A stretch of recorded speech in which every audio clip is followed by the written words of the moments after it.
A happy Monday to the faithful and welcome into the show. This is the San Francisco 49ers Report. Chase Sr. hanging out here with you. Hope all of you had a great weekend and your weeks are off to a great start.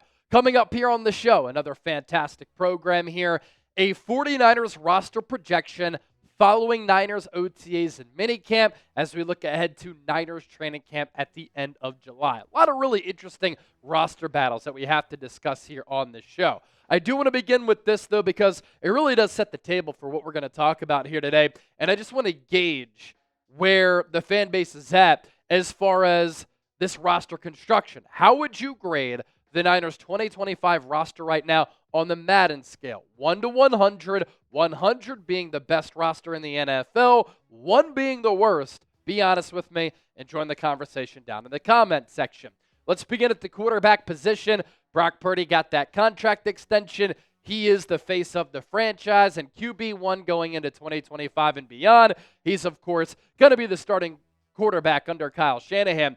Mac Jones brought in this offseason to be the backup. Up and down throughout the spring. Keep in mind that he was trying to learn a new offense. I think that he's a better backup than what the Niners had last year. And Joshua Dobbs and Brandon Allen, who should have never started a football game at the NFL level.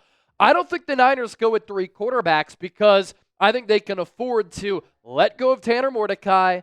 He passes through waivers. Then the Niners can sign him to the practice squad. And because San Francisco is deep at other positions, they have 2 quarterbacks.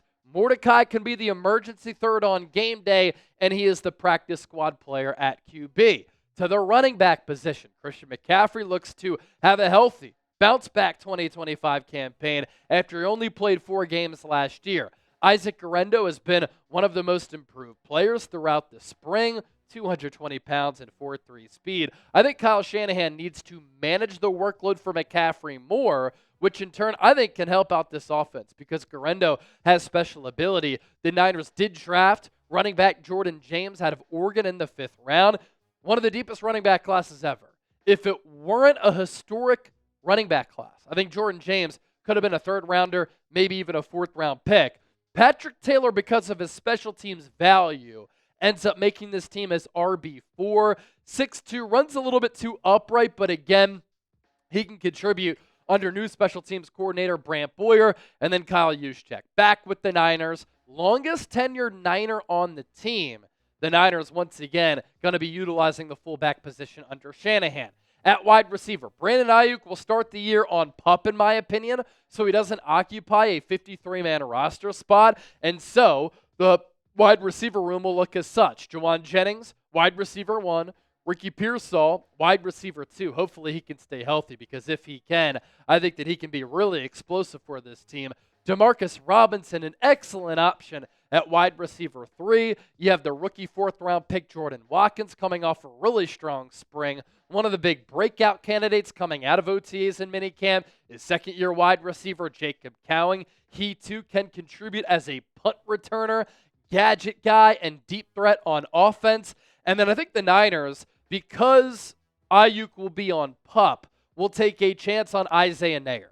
Not often do you come across a wide receiver with long arms, who's 6'4", 220 pounds, who ran a 4.4 flat 40-yard dash in the pre-draft. I think they really want to see how they can develop Isaiah Neyor.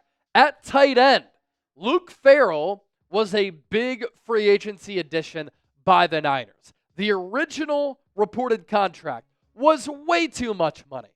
Then we got our hands on the real deal.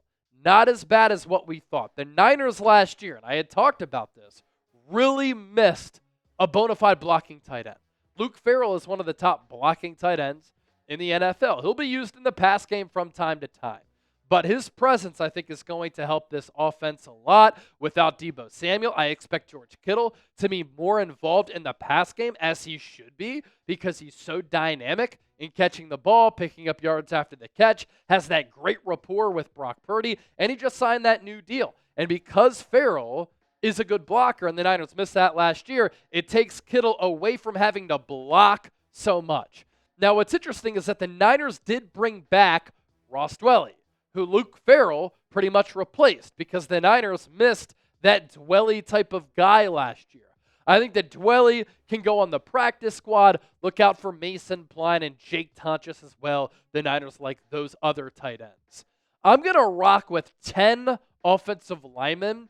You could go with some wiggle room here and operate with 9, but I think the starting offensive line week 1 against Seattle will be Trent Williams at left tackle, Ben Barch probably at left guard, although Spencer Burford, Connor Colby, Matt Hennessy in the running there. Unfortunately, Jake Brendel will start at center. Dominic Pooney, a top 10 guard in football, according to PFF, will be your starter at right guard, and then Colton McKivitz at right tackle. The backups, Austin Pleasance had a really good spring. Chris Forster talked him up. Larry Krueger very high on what Pleasance did throughout OTAs and minicamp. He looked really good. And so he could be your top backup left tackle. Spencer Burford, I think, makes the team because he gives you tackle guard flexibility. Andre Dillard, another backup tackle, and then Connor Colby can play both guard spots, and then Drake Nugent is your backup center.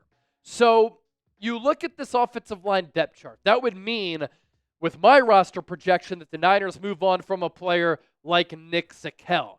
You could elect to not have Matt Hennessy on the 53, and then maybe you go with a player like Nick Zakelj.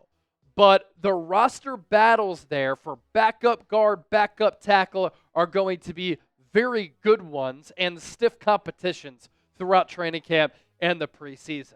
We do have a wonderful deal that we want to tell you about, thanks to our friends at Fanatics. Before we push forward on today's show, these Faithful to the Bay Niners shirts are on sale for just $18. All you have to do, use that link down below, chatsports.com/faithful. That'll take you to Fanatics, and Fanatics will know that Chase Sr., the 49ers Report, and Chat Sports sent you. To the defensive line, this room and this position group has been remade this offseason because of what the Niners did in the NFL draft. I think that you can get away with starting 3 rookies along the defensive line. Easier schedule, better coaching will help that rookie learning curve. And frankly, I think that Alfred Collins, C.J. West, and Mykel Williams are the best possible players to start for this football team. Alfred Collins is going to have to sign that deal and get healthy because he did jack squat throughout the spring. Didn't sign that deal, was dealing with a calf injury, but 6'5", 330, very durable player at Texas, good against the run. He can develop against the pass, but I think this Niners system and their scheme will allow these rookies to be better producers against the pass than they were in college. But either way, they're going to make the club. So you have Nick Bosa, Alfred Collins, C.J. West, Mykel Williams. You traded for Bryce Huff. I think that's a highway robbery type of pickup for San Francisco. You give up a 5th-round pick, which can become a 4th. I think he's going to be a really dynamic player opposite of Nick Bosa on pass rush downs. And then you have Evan Anderson, Jordan Elliott, making the team as your backup defensive tackles, and then Sam Okuwanu, Yetur Gross-Matos. That's 9 total. You could go with 10, but then you have to take away from another position elsewhere. So the notable cuts here would be Kalia Davis and Kevin Givens. Robert Beal is another player who the Niners took in the draft a couple of years ago, but he hasn't done anything. Look out for Sebastian Valdez, UDFA out of Washington, to battle for a backup defensive tackle spot. And then Taron Jackson, a former Eagles draft pick, had a really good spring showing as well. He could end up making this team too. At linebacker, you gave Fred Warner that contract extension, highest paid linebacker in the game, and the best off-ball linebacker in football. Who will be the other 2 starters?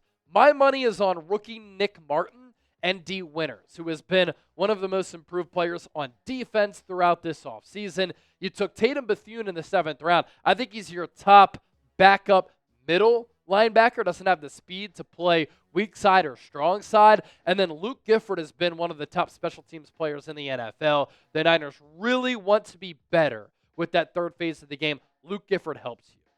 The players who don't make the 53, Chaz Surratt, who followed Robert Saleh from the Jets. He has a lot of special teams ability. He can end up making this club. Jalen Graham, a former late-round pick from a couple of years ago in that same draft class as D. Winters. Stone Blanton is a UDFA who the Niners really like. Curtis Robinson could be a pup candidate because he tore his ACL last year. At cornerback, Deamador Lenoir, Renardo Green, Upton Stout are my starters. Lenoir, Green on the outside, Upton Stout in the slot. Trey Brown can play along the inside and on the outside, former fourth-round pick out of Oklahoma for the Seattle Seahawks. He had a solid spring. Saron Neal, another really good special teams player who hasn't really played much as a corner, but an excellent special teams guy. And then can Darrell Luter Jr. finally put it together? He's long, he's big, he's physical, he can run, just has to stay healthy and produce. At the safety spot, I'm going with 5 here. You could go with 3. You could go with 4. But Malik Mustafa, I think, is going to start the year on PUP alongside Brandon Ayuk because of their respective knee injuries. Jair Brown's going to come back for training camp. He just had that ankle cleanup. So he makes this team, he's better than what fans realize. Richie Grant, Jason Pinnock had really good OTA and minicamp sessions. And Pinnock is a player who's long when playing downhill. He's a really talented guy. You look at his TFL quarterback hit and sack numbers, he's very productive there. And I think Robert Saleh can bring the best out of him. Richie Grant is a former second-round pick who can also play on special teams. The Niners drafted Marquis Siegel. He can play safety, he can play nickel, and he runs 4-3. I don't think that George Odom is a shoo-in to make the team. I have him making it just because of his special teams impact, which then brings me to the specialists. If you don't go with George Odom, or if you take another player away from another position, you could go with 4 specialists here. And that would be Jake Moody. We'll see if he ends up winning that kicker competition with Greg Joseph. Greg Joseph wasn't that great with the Jets either under Brant Boyer. Thomas Morstead will be your punter because you let go of Mitch Wishnowsky. You have a new long snapper in John Weeks. Hopefully that can help out Jake Moody. Again, if you take away an Odom, you take away another player, maybe you go with Junior Bergen, who you drafted out of Montana, who was one of the best return men in the history of FCS football. And the Niners were pounding the table to take him, especially Brant Boyer at the end of the draft with their final pick. A little bit shaky throughout the spring, 4-5 guy, but a really good producer as a returner. So again, if you want to go Junior Bergen, Kyle Shanahan had said after the draft, we're looking at him as primarily a return man. You have to take away a George Odom, maybe an offensive lineman, maybe a DB elsewhere in order for him to make the team. But that's what I'm rocking with now. Grade my roster projection. A, B, C, D, or F. An exciting time to do this right after OTAs and minicamp because offseason activities are over, and the next time that the Niners will hit the practice field at the end of July for training camp.